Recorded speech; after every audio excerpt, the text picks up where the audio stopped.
Look, I knew that there was a funeral that was going to take place kwa Mshengu, but I really didn't think that it could be Nqubeko's funeral. So guys, tell me, do you really think that Nqubeko is really dead? Come, let us talk about that and more here on this video, but first, I need to request you guys to like it, and if you ain't subscribed, please do press the subscribe button. You can also show support by scrolling down the channel to watch my previous videos, and I'm hoping that you guys are going to enjoy watching content here on this video.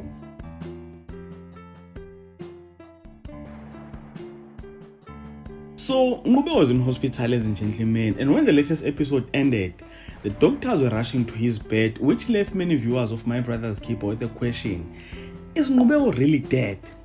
Now, it's only the next episode that can answer that question. You know, I really don't understand what Nqubeko was thinking, really. So, Umamchunu invites him to the house. In fact, she tells him straight that they are going to have lunch. How can you expect to have a peaceful lunch with someone who's accusing you of killing her son? Where is common sense in that?